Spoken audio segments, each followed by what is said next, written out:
Hello दोस्तों, नमस्कार। मैं हूं आपका दोस्त रोहित पांडे।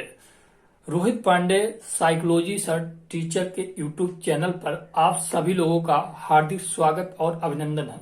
यह वीडियो सिर्फ उन्हीं उन्हीं अध्यापकों के लिए बनाया जा रहा है जो लोग शिक्षक भर्ती की तैयारी कर रहे हैं। शिक्षक भर्ती की तैयारी कर रहे हैं। यूपी टेट का एग्जाम अभी आपका जल्द ही होने वाला 28 नवंबर को। और अभी क्या था, फेस्टिवल था इसी मंथ, और फेस्टिवल के कारण बहुत सारे स्टूडेंट का क्या हुआ, मनोविज्ञान का टॉपिक कुछ लोगों को छूट रहा है। तो मैं पहले बता देना चाहता हूं, अगर जो आपको मनोविज्ञान को लेकर कोई डर है तो आप उसको डर को निकाल दीजिए, क्योंकि सारे टॉपिक, सारे मनोविज्ञान की क्लास में ऐसे ही बैठ को आपको सारे सुनाने वाला हूं। और सारे आपको जितने भी मैं टॉपिक सुनाने वाला हूं, आपको बैठ के नोट नहीं करना है गाइज।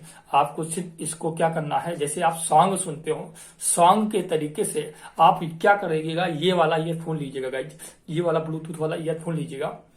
और लेने के बाद आप इसको ऐसे कान में लगाइएगा।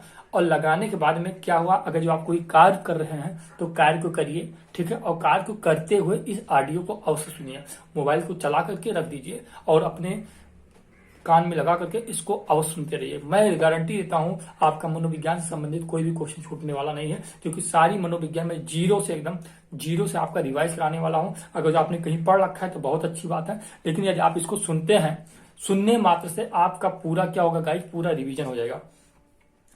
तो सभी अध्यापकों से मेरा निवेदन है कि अगर जो आप लोग शिक्षक भर्ती, जितने भी हमारे अध्यापक और साथी तैयारी कर रहे हैं शिक्षक भर्ती की, शिक्षा मित्र हो, बीटीसी हो, बीएड हो, तो सभी के लिए ऑडियो, या डीएलएड करना है या बीटीसी करना है, कुछ भी, सबके लिए ऑडियो, ठीक है। तो अगर जो आपको इस ऑडियो को सुनते हैं तो और अपने सभी मित्रों के पास शेयर करते हैं तो बहुत ही अच्छा है। नहीं शेयर करते हैं, अगर केवल अपना ही आगे बढ़ना चाहते तो कोई बात नहीं, आप अपना ही आगे बढ़िए, लेकिन अगर शेयर करते हैं तो बहुत अच्छी बात है।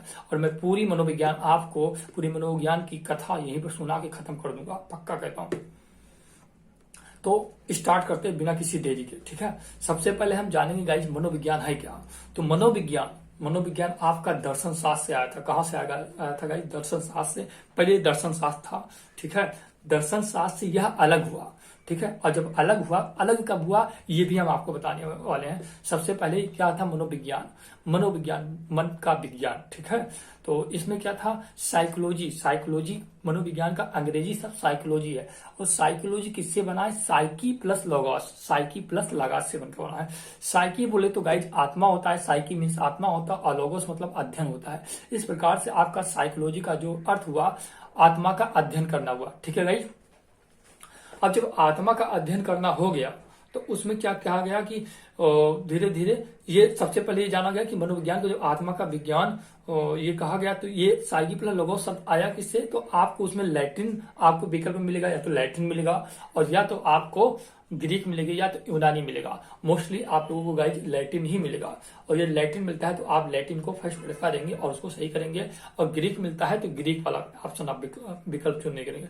दोनों में से कोई ना कोई आपको मिलेगा, दोनों तीनों में से आप उसको सेलेक्ट करेंगे। क्लियर है? अब हम जानेंगे मनोविज्ञान को आत्मा का विज्ञान सबसे पहले किसने कहा था। तो मनोविज्ञान को जो आत्मा का विज्ञान कहा था, किसने कहा था गाइस? प्लेटो, अरस्तु तथा डेकार्टे ने कहा था। किसने कहा था गाइस? प्लेटो, अरस्तु तथा डेकार्टे ने। सारी चीजें सुनी हुई है। अगर जो आपने नहीं सुना है तो एक बार इसको सुनिए, और कम से कम 5 बार आप सुन लेते हैं तो हमें लगता है मनोविज्ञान के आप मास्टर कहलाओगे, ठीक है। 5-6 बार यदि आप सुन लेते हैं तो इसलिए आप लोग पूरा सुनते रहिएगा, ठीक है।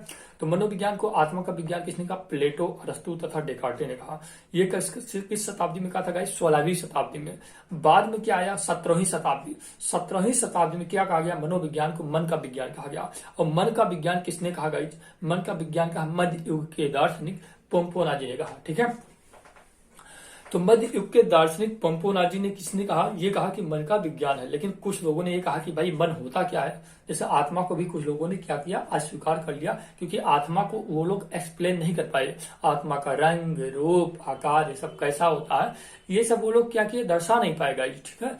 लेकिन जब मन का अध्ययन मध्य के दार्शनिक इटली के पोम्पोनाजी जी ने कहा, तो इसमें भी लोगों का मतभेद आया। आप भी कोई कार्य करते हैं तो आपके घर में क्या होता है, कोई ना कोई मतभेद आता रहता है, लेकिन आपको उसके लिए लड़ना पड़ता है। लेकिन इन लोगों ने भी अपना पक्ष रखा, लेकिन ये क्या किया गया, माना नहीं गया, ठीक है। फिर उसके बाद में आपका आता है 18वीं शताब्दी के समथिंग, आपका आता है मनोविज्ञान को चेतना का विज्ञान माना। किसने माना? मनोविज्ञान को चेतना का विज्ञान माना 19वीं शताब्दी का। 19वीं शताब्दी में मनोविज्ञान को चेतना का विज्ञान माना। और किसने माना? विलियम उंट, ठीक है, जेम्स वाइफ और विलियम सल्ली ने, इन लोगों ने क्या माना? मनोविज्ञान को आत्मा का विज्ञान माना। क्या हुआ था गाइस? 19वीं शताब्दी हम आपको बता रहे हैं 1879 में क्या हुआ था? मनोविज्ञान को हम आपको बार बार नहीं कहेंगे गाइस कि ये वाला टॉपिक ज्यादा महत्वपूर्ण है, क्योंकि पूरी मनोविज्ञान पढ़ा रहे हैं तो सारे के सारे आपको महत्वपूर्ण है उसमें, ठीक है। बार बार ये नहीं बताएंगे ये स्टार लगाओ, ये ज्यादा इंपॉर्टेंट है, सारे के सारे इंपॉर्टेंट है, क्योंकि खत्म करने वाले ऑडियो पूरी मनोविज्ञान आप पढ़ने वाले हो। तो इसमें क्या हुआ था गाइस? 1879 ईस्वी में क्या हुआ था?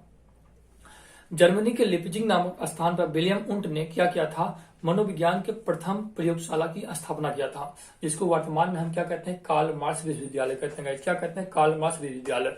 तो इन्होंने क्या किया था? सबसे पहले वहीं से चेतना का विज्ञान अलग किया गया था, जिसको हम लोग कहते हैं मनोविज्ञान को चेतना का विज्ञान कहते हैं। अब चेतना का विज्ञान मानते कौन है?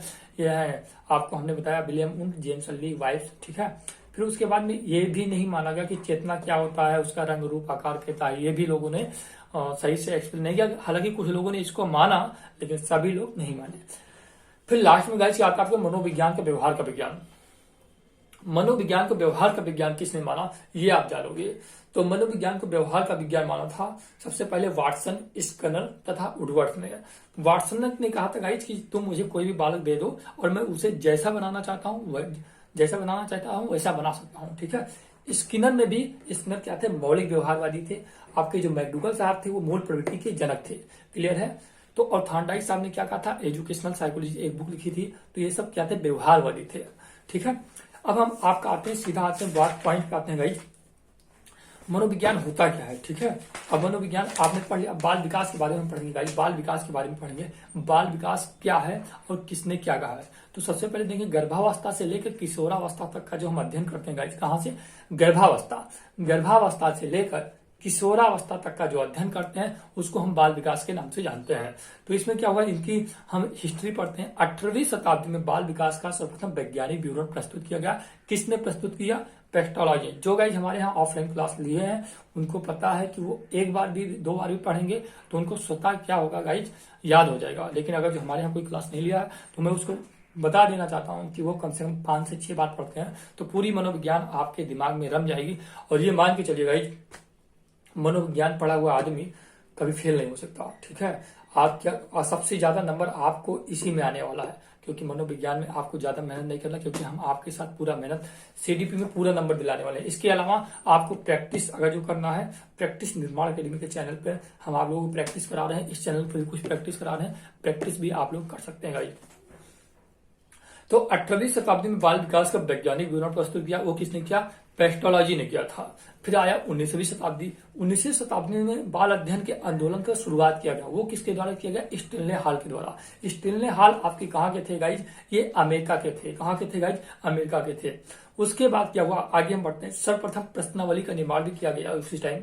सर्वप्रथम प्रश्नावली का जो निर्माण किया गया था वुडवर्थ के द्वारा किया गया था। और सर्वप्रथम बालकों के लिए प्रश्नावली का जो निर्माण किया गया था स्टेनले हाल के द्वारा किया गया था गाइज। फिर उसके बाद में क्या था? 1887 में न्यूयॉर्क में पहला बाल सुधार गृह स्थापित किया गया था। 20वीं शताब्दी की बात की गई तो क्रो ने बालक बच्ची की शताब्दी कहा है। किसको कहा है? क्रो ने कहा 20वीं शताब्दी को बच्चे की शताब्दी कहा है। क्लियर है? तो क्रो की बात करते हैं। क्रो आपके एक ही आदमी नहीं है। क्रो 2 हैं। एक है लिस्टर क्रो, एक है एलाइस क्रो। क्लियर है? आगे बढ़ते हैं। 18वीं शताब्दी में फिर क्या हुआ था?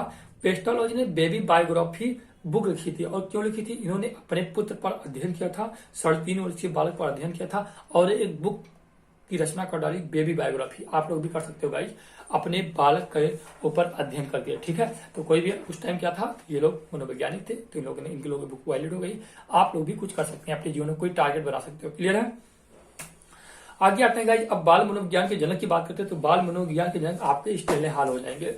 फिर अब भारत में बाल विकास का अध्ययन का शुरुआत हुआ। तो भारत में जो बाल विकास का अध्ययन की शुरुआत हुआ गाइस वो 1930 ईस्वी में हुआ। अब आते हैं गाइस हम आपका अभिवृद्धि और विकास, जिससे मोस्ट इंपॉर्टेंट टॉपिक है, बहुत बढ़िया क्वेश्चन बनता है। हम जानेंगे अभिवृद्धि और विकास में अंतर क्या है। अभिवृद्धि का संकुचित अर्थ क्या होता है गाइस?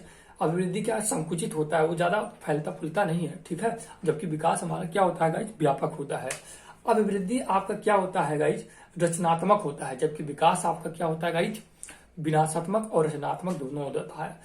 अभिवृद्धि आपका क्या होता है, उसमें केवल शरीर की मात्रा में परिवर्तन होता है, जबकि आपका विकास में संपूर्ण पक्षों में होने वाला परिवर्तन है। तो इस प्रकार से अभिवृद्धि से संबंधित अभिवृद्धि को गाइड किया जाता है, नापा तौला जा सकता है, जबकि विकास को नापा तौला नहीं जा सकता है, ठीक है। अभिवृद्धि इतना एनफ है। आगे बढ़ते हैं, अब बर्क महोदय पे आते हैं। बर्क महोदय ने क्या कहा था बाल विकास के बारे में, इसको आप लोग सुन लीजिए।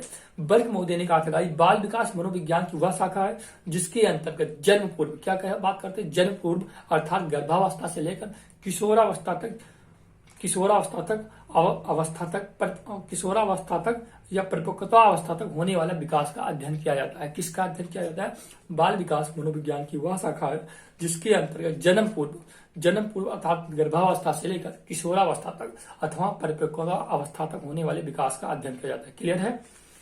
हाँ गाइस, आगे बढ़ते हैं। क्रो एंड क्रो ने क्या कहा था, तो क्रो एंड क्रो ने कहा था बाल्यावस्था के या बाल विकास के अंतर्गत गर्भकाल के प्रारंभ से किशोरावस्था के प्रारंभ आप इसमें याद करेंगे, गर्भकाल के प्रारंभ से किशोरावस्था के प्रारंभ तक होने वाले विकास का अध्ययन किया जाता है। क्लियर है?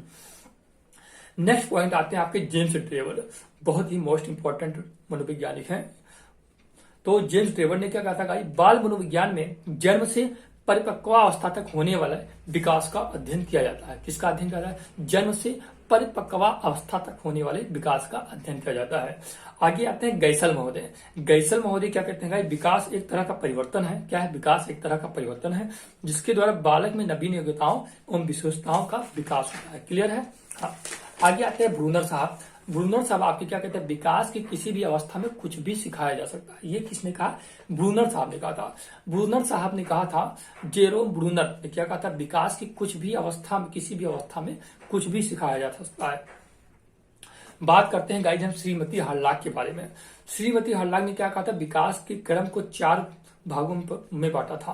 पहला क्या बताया था, आकार में परिवर्तन, दूसरा अनुपात में परिवर्तन, तीसरा है पुराने चिन्हों का लोप और चौथा है नवीन चिन्हों का लोप। पहला क्या है, आकार में परिवर्तन, दूसरा अनुपात में परिवर्तन, तीसरा क्या है गाइज आपका पुराने चिन्हों का लोप और चौथा है आपका नवीन चिन्हों का उदय। ठीक है? हाँ। अब आते हैं गाइज हम विकास के नियम की बात करते हैं। तो विकास के नियम में पहला है समान प्रतिमान का नियम, दूसरा है क्रमबद्धता का नियम या निश्चित श्रृंखला का नियम, नेक्स्ट है आपका सतत विकास का नियम या निरंतरता का नियम, नेक्स्ट आपका परस्पर संबंध का नियम, नेक्स्ट आपका सामान्य से विशिष्ट क्रियाओं का नियम, नेक्स्ट आपका निश्चित दिशा का नियम, नेक्स्ट आपका मस्ताधमुखी नियम या सिर से पैर की ओर, या इसका कभी कभी आपका अंग्रेजी वर्ड लिख के आ जाता है पेपर में, सीफले कोडल लिख के आ जाता है। नेक्स्ट आपका निकट दूर का नियम, ये क्या होता है गाइज, इसको हम बोलते हैं प्रॉक्सी मॉडिस्टल। प्रॉक्सी मॉडिस्टल क्या होता है, अंदर से बाहर की ओर होता है, केंद्र से बाहर की ओर होता है, इसको हम प्रॉक्सी मॉडिस्टल कहते हैं।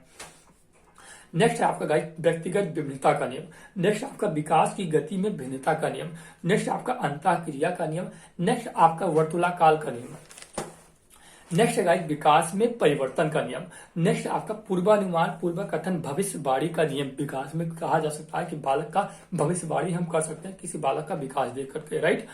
नेक्स्ट आपका विकास की प्रत्येक अवस्था में अपने अपने खतरे होते हैं। नेक्स्ट आपका विकास की प्रत्येक अवस्था में सुख शांति एक समान नहीं होती है।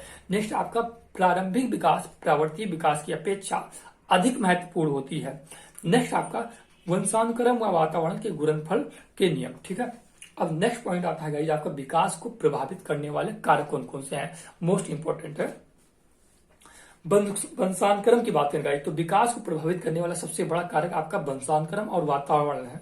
तो वंशानुक्रम के बारे में हम पहले बात करेंगे आपसे।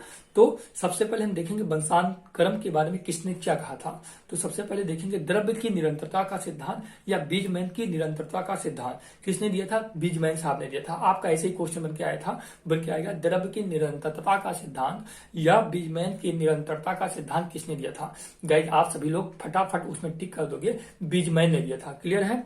नेक्स्ट आपका है अर्जित गुणों का संचरण का सिद्धांत। उपार्जित अर्जित गुणों के असंचरण का सिद्धांत, जिसको बीजमैन ने कहा था। बीजमैन ने क्या कहा था, जरूरी नहीं है कि अगर जो पिताजी ने कुछ अर्जित किया है तो जो उनका बेटा होगा वो उनके अर्जित किया हुआ ज्ञान उनके अंदर आ जाए, नहीं होता है ना गाइस। अगर जो हमारे पिताजी बहुत अच्छा पढ़े लिखे हैं तो क्या हमको भी अच्छा बुद्धि मिल सकता है? ऐसा नहीं है, हमको भी स्वयं मेहनत करना पड़ेगा, हमको भी स्वयं अर्जित करना पड़ेगा। क्लियर है? आगे बढ़ते हैं गाइस। उपार्जित गुणों का संचरण का सिद्धांत, उपार्जित गुणों का संचरण का सिद्धांत किसने कहा था? लैमार्क ने कहा था। किसने कहा था गाइस? लैमार्क ने कहा था। आगे बढ़ते हैं, आपका जीव सांख्यिकी का सिद्धांत या बायोमेट्रिक का सिद्धांत, जीव सांख्यिकी का सिद्धांत या बायोमेट्रिक का सिद्धांत किसने कहा था? गाल्टन ने कहा था। किसने कहा था गाइस? गाल्टन ने कहा था। आगे बढ़ते हैं, आपका मेंडल का सिद्धांत, मेंडल का सिद्धांत या वर्ण संकरता का सिद्धांत। इन्होंने अपना प्रयोग किया था मटर व चूहे पर प्रयोग किया। मटर पर प्रयोग इन्होंने इसलिए किया था क्योंकि गाइस मटर का फसल बहुत ही जल्दी तैयार हो जाता है, इसलिए मेंडल को क्या कहा जाता है गाइस? वंशानुक्रम का जनक भी कहा जाता है। क्लियर है? अब हम आते हैं गाइस, वंशानुक्रम का नियम क्या है। सबसे पहले समानता का नियम, जैसे माता पिता ठीक उसी तरह का संतान। समानता का नियम क्या कहता है? जैसे माता पिता ठीक उसी तरह का संतान। नेक्स्ट आपका भिन्नता का नियम, जैसे माता पिता वैसे उनकी भिन्न भिन्न संतान होती है। जरूरी नहीं है कि मम्मी पापा टीचर हैं तो बेटा भी टीचर होगा। क्लियर है? नेक्स्ट आपका प्रत्यागमन का नियम, जैसे माता पिता उसके विपरीत संतान। माता पिता बहुत बुद्धिमान है लेकिन बेटा क्या हो गया? मंद बुद्धि हो गया। ठीक है, उसके माइंड ही काम ही नहीं करता, तो क्या हो गया? प्रत्यागमन का नियम, जिसको हम बोलते हैं अंग्रेजी में लॉ ऑफ रिग्रेशन। क्लियर है? हाँ।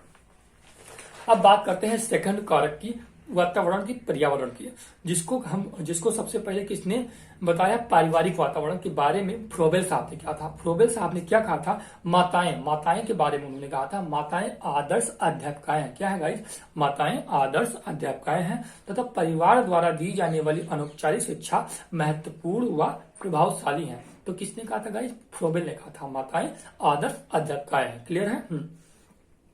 अगला है गाइस आपका पेस्टोलॉजी। पेस्टोलॉजी जी ने कहा था, परिवार सीखने का सर्वोत्तम स्थान व बालक का प्रथम विद्यालय है। परिवार सीखने का प्रथम स्थान व सीखने का प्रथम विद्यालय है। क्लियर है? अब आगे बढ़ते हैं गाइस, इसमें क्या होता है इसके बारे में भी बताया। परिवार की आर्थिक स्थिति, परिवार की आर्थिक स्थिति क्या है, इसका भी बालक के ऊपर इसका भी, इस वातावरण का भी प्रभाव पड़ता है। अगर जो परिवार का आर्थिक व्यवस्था सही नहीं है तब उसमें क्या होता है? बालक कोई चीज लेना चाहता है, कोई चीज खरीदना चाहता है, बगल का पड़ोसी का लड़का खरीद के लाया है, आपके पास उतना पैसा नहीं, फाइनेंशियल प्रॉब्लम, फाइनेंशियल इशू है, तब इसका भी इफेक्ट किस पर पड़ता है गाइस? बालक पर पड़ता है। क्लियर है? यह भी एक एनवायरमेंटल प्रॉब्लम है।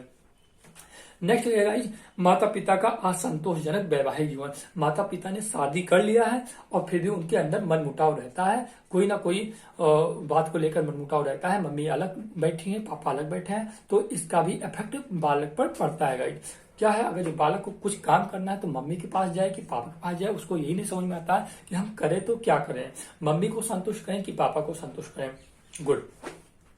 आगे है गाइज, माता पिता का पक्षपात पूर्ण व्यवहार। अब पक्षपात पूर्ण व्यवहार में क्या होता है गाइज? माता पिता का पक्षपात पूर्ण व्यवहार में माता पिता हैं कभी कभी अपने बड़े बेटे को बहुत मानते हैं या अपनी बेटी को बहुत मानते हैं या बेटे को बहुत मानते हैं। तो बड़ी बेटी को बहुत मानते हैं गाइज, तो बेटी को बहुत मानते हैं, उन्होंने क्या किया? कोई लड्डू दे दिया उनके लिए, बड़ा बड़ा टॉफी चॉकलेट, किटकाट का चॉकलेट या डेयरी मिल्क का चॉकलेट लाके दे दिया और छोटे बच्चे को नहीं दिया। तो ये क्या होता है? पक्षपात पूर्ण व्यवहार होता है। तो माता पिता को कभी पक्षपात पूर्ण व्यवहार नहीं करना चाहिए। क्लियर है?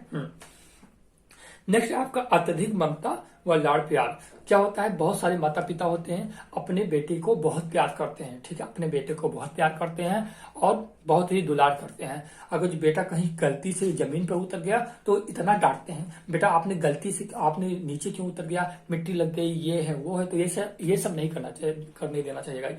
अगर जो क्या करता है, बेटा खेल रहा है, कूद रहा है, तो उसको ज्यादा अत्यधिक लाड़ प्यार ममता ये सब नहीं देना चाहिए। ठीक है? हाँ।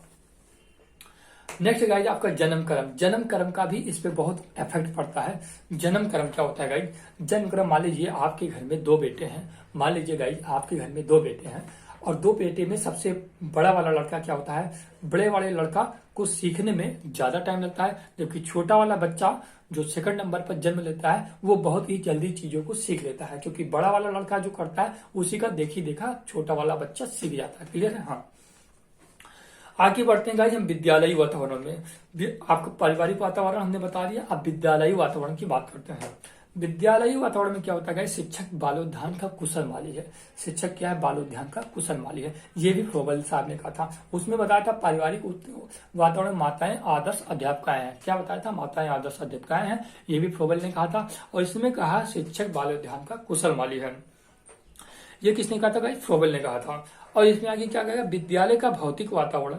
विद्यालय का भौतिक वातावरण के बारे में बताया गया। अगर जो बालक विद्यालय का भौतिक वातावरण, वहाँ का एनवायरनमेंट नहीं सही है, और क्या बोलते हैं, लाइब्रेरी नहीं है और बहुत सारी चीजें नहीं है, खेलकूद का मैदान नहीं है, तो ये सब चीजें का भी इफेक्ट पड़ता है बालक के सीखने में। ठीक है, बालक के वातावरण पे। नेक्स्ट पॉइंट है शिक्षा का व्यवहार व कुशलता। मान लीजिए कोई शिक्षक क्या है, बहुत ऐड़े हो, उसको कुछ बालक कुछ पूछना चाहे तो क्या होता है, उसका व्यवहार ही नहीं सही है, बालक को हमेशा क्या करता है, डांट लेता है, अरे बेटा हटो, तुमको कुछ नहीं आता, ये है वो है, ये सब चीजें करता है। तो ये सब चीजें भी शिक्षक का व्यवहार और कुशलता का भी बालक पर इफेक्ट पड़ता है। क्लियर है। नेक्स्ट है अनुचित शिक्षण विद्या। बहुत सारे टीचर होते हैं जिनको मनोविज्ञान का ज्ञान नहीं है, वो बालक को कुछ भी पढ़ाते रहते हैं, बालक के दिमाग को नहीं समझेंगे कि बालक को पहले क्या पढ़ाना चाहिए। तो अनुचित शिक्षण विधिया भी अगर जो अनुचित तरीके से पढ़ाते हैं तभी बालक को समझ में नहीं आएगा। इसलिए आपके लिए मनोविज्ञान पढ़ना बहुत ही आवश्यक है। मनोविज्ञान पढ़ने के बाद ये नहीं कि आप टीचर बनोगे तभी आपके लिए आवश्यक है, मनोविज्ञान पढ़ने के बाद आप अपने बच्चों को भी परवरिश अच्छे से कर सकते हैं। क्लियर है। हाँ, आगे गाइस शिक्षक के द्वारा बालक की खुली निंदा। बहुत सारे अध्यापक होते हैं, अध्यापक बन गए हैं और कोई बच्चा क्या होता है, क्लास में कोई गलत कार्य कर दिया, सो रहा है गलती से, उसका तबीयत खराब है, तो क्या करते हैं, और सभी बालकों के बीच में उसकी क्या करते हैं, निंदा करते हैं। तो ये चीजें गाइस नहीं करना चाहिए। नेक्स्ट है शिक्षक द्वारा बालक को समस्यात्मक कहकर उसकी अवहेलना करना।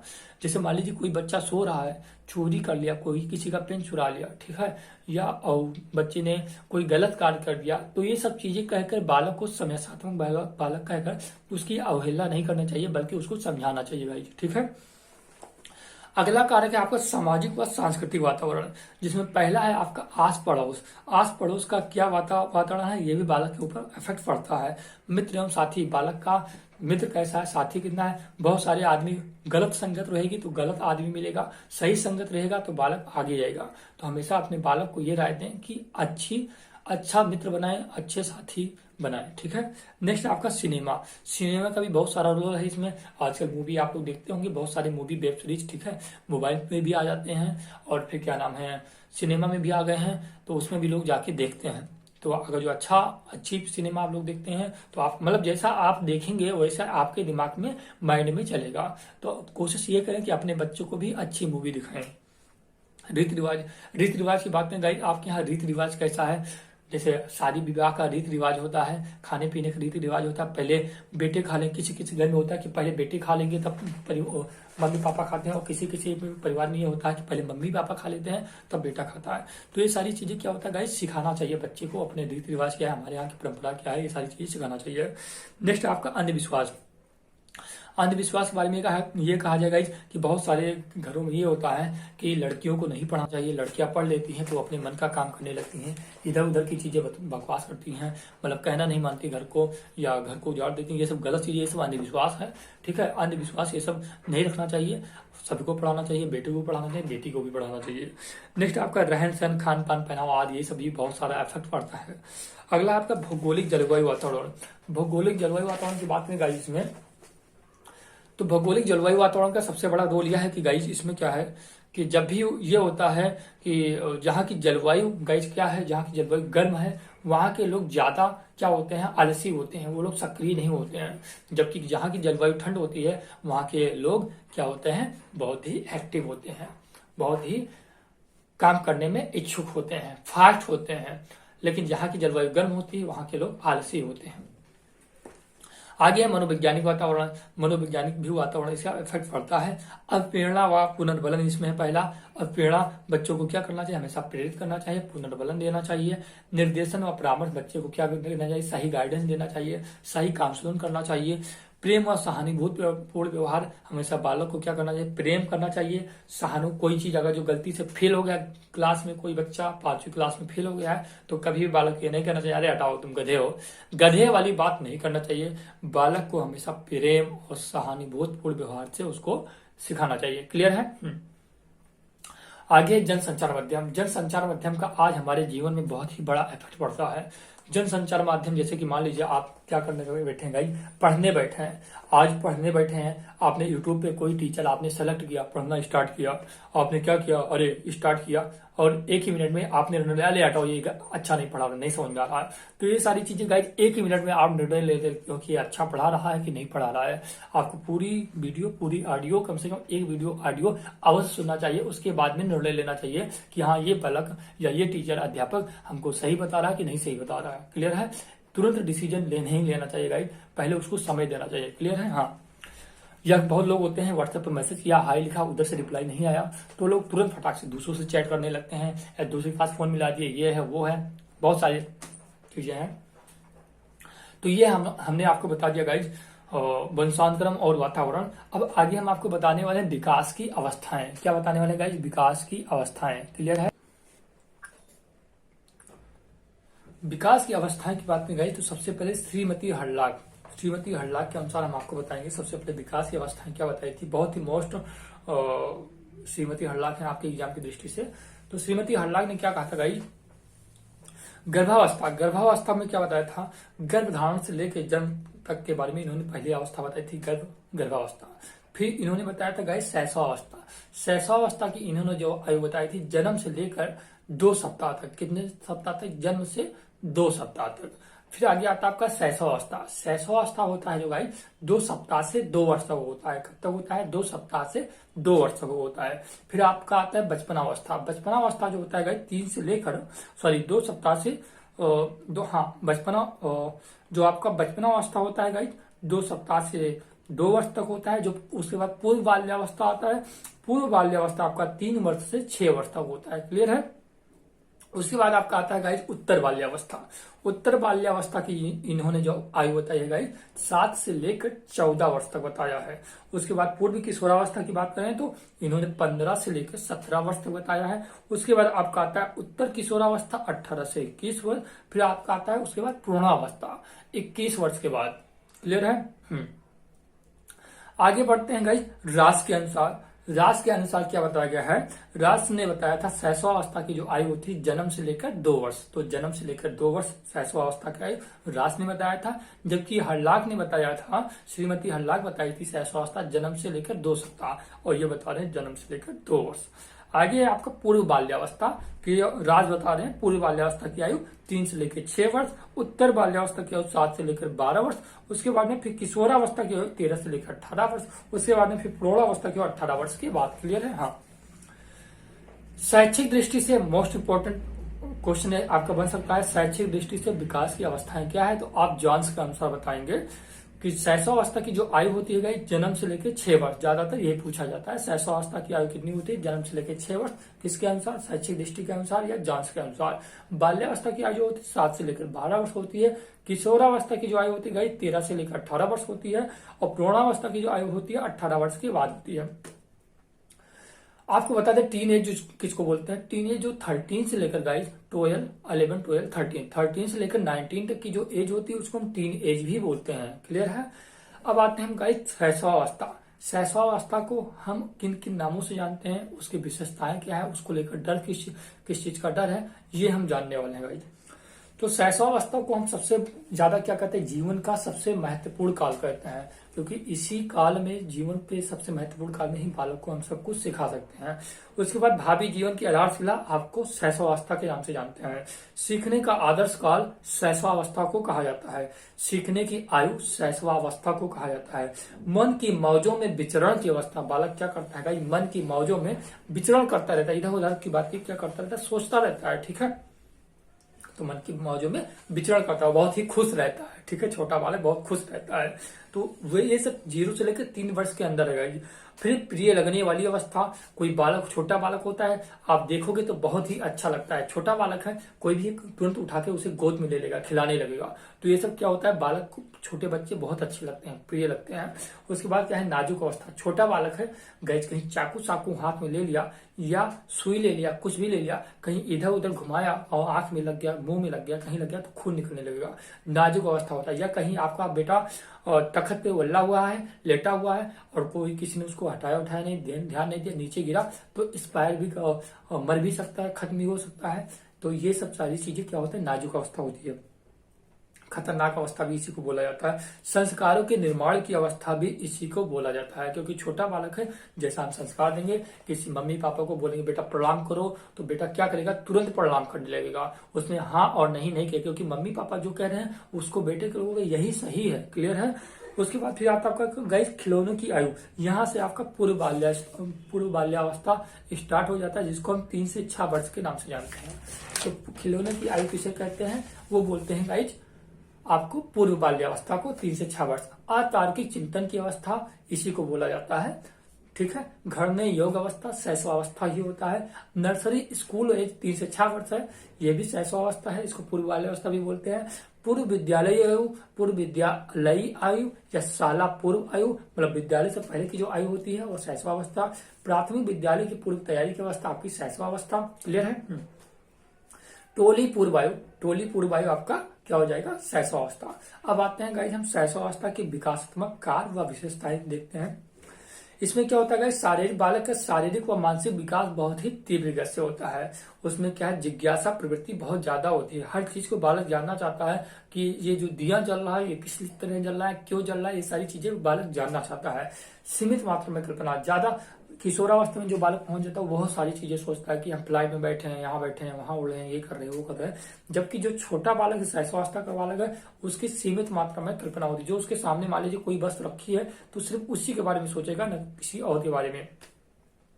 सीखने की प्रक्रिया में तीव्रता होती है, दूसरों पर ज्यादा निर्भर होता है। कोई भी कार्य करना है तो उसको उसके पिताजी या मम्मी जी जो कुछ कराएंगे तभी वो उसको कर पाएगा। दूसरे शिशुओं के प्रति रुचि होता है, दोहराने की प्रवृत्ति होती है, स्वार्थी व स्वकेंद्रित होता है। ठीक है, स्वार्थी व स्वकेंद्रित होता है। क्षणिक मित्रता पाई जाती है, कहीं भी जाएगा मेला मूले में और उसके मम्मी पापा के जो भी रिश्तेदार मिले, छोटा बच्चा तुरंत उससे मित्रता हो जाएगी और वहां से फिर आएगा घर पे, खत्म मित्रता। ठीक है। फिर उसके बाद मित्रों की संख्या 1 या 2 होती है, ज्यादा मित्र नहीं होते। शैशवावस्था में जो बालक होते हैं उनकी मात्र 1 या 2 मित्रता होगी, ज्यादा बड़ी मित्रता नहीं होगी। संवेगों का प्रदर्शन होता है। संवेगों का प्रदर्शन में आपको क्लियर कर देना चाहता हूँ। जो भावना होता है, भावनाओं का विचारों का आंतरिक रूप होता है उसको हम भावना कहते हैं। और जो विचारों का बाह्य प्रदर्शन होता है उसको हम संवेग कहते हैं। और विचारों का जो क्रियात्मक रूप जिसे हम करते हैं वो मूल प्रवृत्ति होता है। क्लियर है। नैतिक व सामाजिक भावना का अभाव होता है। कहानियां सुनना व सुनाना होता है। 2 वर्ष की अवस्था तक मलमूत्र विसर्जन के संकेत दे देता है, तो 4 वर्ष की अवस्था तक मलमूत्र विसर्जन पर नियंत्रण करना सीख जाता है। क्लियर है। हाँ, अब आते हैं गाइस शैशवावस्था से संबंधित कथन किसने क्या कहा है, इसको हम जानेंगे। सिगमंड फ्राइड, जीवन के पहले 4 से 5 वर्षों में बालक अपनी भावी जीवन की नींव रख लेता है। किसने कहा था, सिगमंड फ्राइड ने कहा था। वैलेंटाइन ने क्या कहा था, शैशवावस्था सीखने का आदर्श काल है। वाटसन ने कहा था शैशवावस्था में सीखने की सीमा, तीव्रता और की ओर किसी अवस्था से बहुत अधिक होती है। ठीक है। हाँ, आगे बढ़ते हैं गाइस। गुड एनफ ने क्या कहा था, गुड एनफ ने कहा था व्यक्ति का जितना मानसिक विकास होता है उसका आधा 3 वर्ष तक हो जाता है। फिर बाकी आपके जॉन लॉक महोदय क्या कहते हैं, शिशु का मस्तिष्क कोरी स्लेट होता है जिसे तबला रसा कहते हैं। क्या कहते हैं गाइस, तबला रसा कहते हैं। जॉन लॉक ने कहा था शिशु का मस्तिष्क कोरी स्लेट होता है जिसे हम किस नाम से जानते हैं, तबला रासा के नाम से जानते हैं। कोरी स्लेट बोलो, कोरी स्लेट किसे कहते हैं। छोटा बालक क्या होता है तो उसको कुछ भी नहीं पता है, जितना हम ज्ञान देंगे फटाक से कैच कर लेगा। लेकिन जो बड़ा बालक है, किशोरावस्था का जो बालक, उसके दिमाग में बहुत सारी चीजें चलती है। गर्लफ्रेंड का टेंशन है, महबूबा का टेंशन है, ये सारी चीजें टेंशन में रहती है। सिनेमा जाना है, पैसे नहीं, ये सब चीजें उनके दिमाग में जल्दी कैच नहीं होती। लेकिन जो छोटा बालक है, जानक बोलते हैं, उसका मस्तिष्क कोरी स्लेट होता है जिसे तबला रासा कहते हैं। ठीक है। परचूनेट पीरियड होता है, अंशकालीन अवधि। जन्म होने के आधे घंटे के बाद जो बालक होता है उसको गर्भनाल के मां से अलग किया जाता है, उसको हम परचूनेट पीरियड बोलते हैं या अंशकालीन अवधि कहते हैं। बात करते हैं गाइस बाल्यावस्था की। बाल्यावस्था को हम क्या कहते हैं, निर्माण काल या अनोखा काल के नाम से जानते हैं। प्रारंभिक विद्यालय की आयु आपकी जो होता है या बाल्यावस्था होती है। एलिमेंट्री स्कूल एज जो होते हैं बाल्यावस्था होती है। डर्टी एज बाल्यावस्था को कहते हैं। स्मार्ट एज बाल्यावस्था को कहते हैं। स्फूर्ति आयु बाल्यावस्था को कहते हैं। फिर आगे आपका आता है शैक्षिक दृष्टि से महत्वपूर्ण काल, क्योंकि जब 6 वर्ष का बालक हो चुका है पढ़ने की जरूर जाएगा, तो शैक्षिक दृष्टि से महत्वपूर्ण काल जो होता है गाइड वो आपका बाल्यावस्था होता है। टोली दल उसमें टोली पूर्व आई थी शैशवावस्था, लेकिन ये टोली दल समूह की है, गैंग और या समलिंगीय इसमें समलिंगीय आप लोग नहीं जानते होंगे। समलिंगी क्या होता है, जिसमें बालक बालक का ग्रुप होता है, लड़की लड़की का ग्रुप होता है, उसको हम बोलते हैं समलिंगीय। फिर आपका आता है मिथ्या दल या छदम परिपक्वता काल। फिर आपका आता है गेम एज, खेल की आयु या प्रतिद्वंदात्मक समाजीकरण। उत्पाती अवस्था बाल्यावस्था होती है। क्लियर है।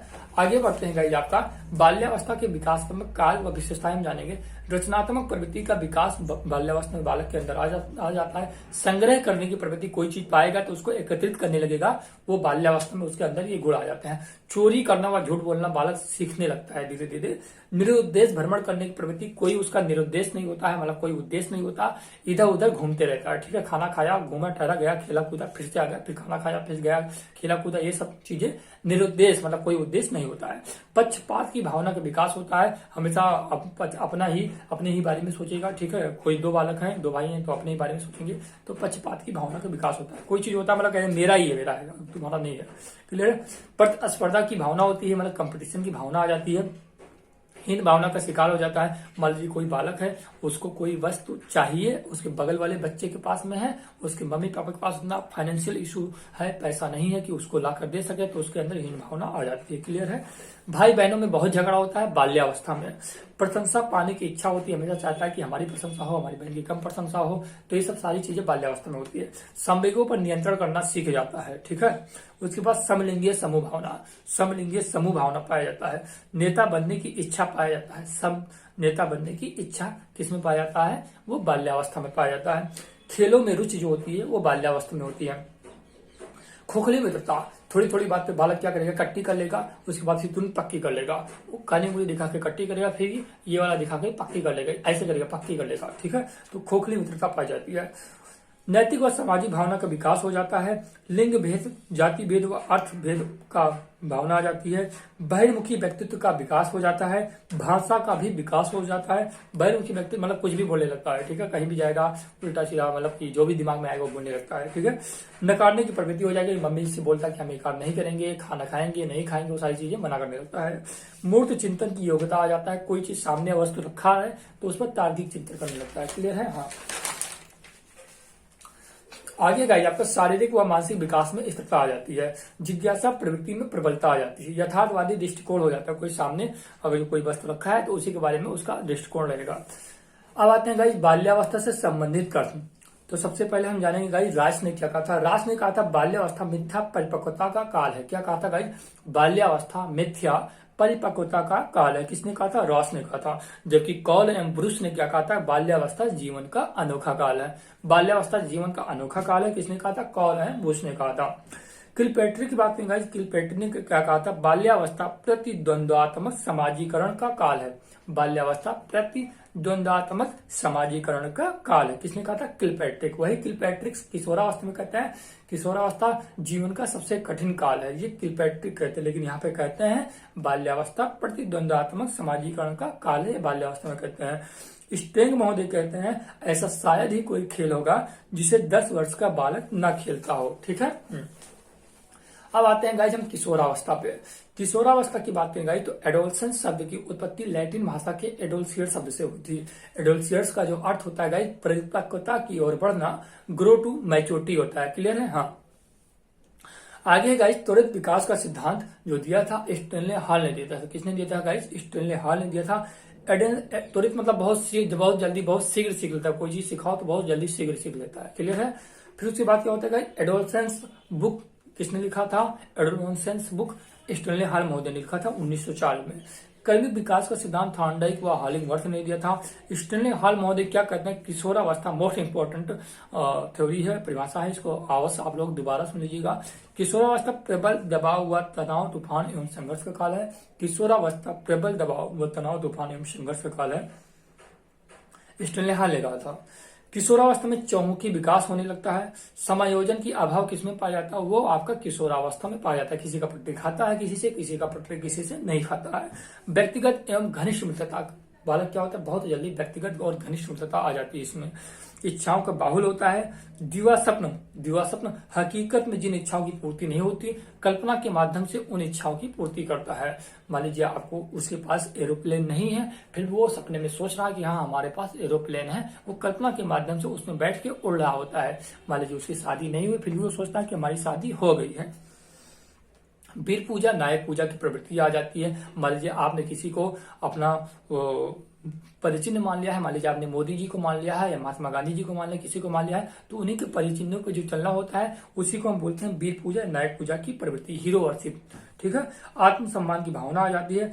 उसके बाद में क्या है कि स्टेनहाल ने एक चीज और कहा था, किशोरावस्था का क्रमबद्ध व वैज्ञानिक अध्ययन किसने किया था? क्रमबद्ध व वैज्ञानिक अध्ययन स्टेनहाल ने किया था। व्यक्तिगत एवं घनिष्ठ मित्रता किशोरावस्था की विशेषता होती है, वैलेंटाइन महोदय ने कहा था। क्लियर है। आगे आते हैं गाइस, इसमें विशेषताएं की जानते हैं। चौमुखी विकास इसके अंदर आ जाता है। बुद्धि का अधिकतम विकास किशोरावस्था में हो जाता है। पीढ़ियों में अंतर के कारण विचारों में मतभेद आ जाता है। समायोजन का भाव आ जाता है। मानसिक स्वतंत्रता एकदम आ जाता है। विद्रोह की स्थिति हर जगह उत्पन्न हो जाती है। स्वतंत्र सोच का विकास हो जाता है। स्वतंत्र निर्णय क्षमता का विकास हो जाता है। ईश्वर तथा धर्म में विश्वास या अविश्वास आ जाता है। समाज सेवा व देशभक्ति की भावना आ जाता है। व्यक्तिगत एवं घनिष्ठ मित्रता की भावनाएं आ जाती है। इच्छाओं का बाहुल हो जाता है। दिवा समझने की प्रवृत्ति आ जाती है। उसके बाद में अपराध की प्रवृत्ति का विकास हो जाता है। वैलेंटाइन महोदय ने बताया था। विचारों तथा संवेगों में परिपक्वता आ जाता है। संवेगात्मक परिवर्तन तीव्र गति से होता है। अपनों से बिछोड़ने का गम होता है गाइज। ठीक है। उसके बाद समयोग समूह भाव की भावना आ जाता है। नेतृत्व की विकास हो जाता है। उसमें क्या था, नेता बनने की इच्छा था बाल्यावस्था में, लेकिन इसमें क्या है, नेतृत्व की भावना का विकास हो जाता है। स्व पहचान की भावना आ जाती है। आत्म चेतना की भावना आ जाता है। आत्म संप्रत्यय की भावना आ जाता है। आत्मनिर्भर बनने की इच्छा हो जाती है। अपने मम्मी पापा से बोलते हैं अब हम कमा लेंगे, खा लेंगे, अब हमें कुछ रुपए दो चाहे ना दो, हम अपने आप का कार्य कर सकते हैं। तो क्या होता है, आत्मनिर्भर बन जाते हैं बालक। व्यवसाय चुनाव की चिंता आ जाती है। व्यवसाय चुनाव की चिंता आ जाती है कि क्या करें, अब कहाँ करें, कुछ ना कुछ पैसा हमको चाहिए। अमूर्त चिंतन की योग्यता आ जाती है। अमूर्त चिंतन मान लो कोई चीज सामने नहीं है फिर भी उसके ऊपर वो तार्किक चिंतन कर सकता है। काम प्रवृत्ति की भावना आ जाती है। काम प्रवृत्ति आत्म प्रेम समलिंगीय और विषमलिंगीय, मतलब क्या होता है, विपरीत लिंगों के प्रति उनका आकर्षण होने लगता है। लड़का है तो लड़की की तरफ उनका अट्रैक्शन बढ़ेगा, लड़की है तो लड़के के प्रति उनका अट्रैक्शन बढ़ेगा। क्लियर है। अब हम बाल्यावस्था किशोरावस्था के उपनाम को हम जानेंगे।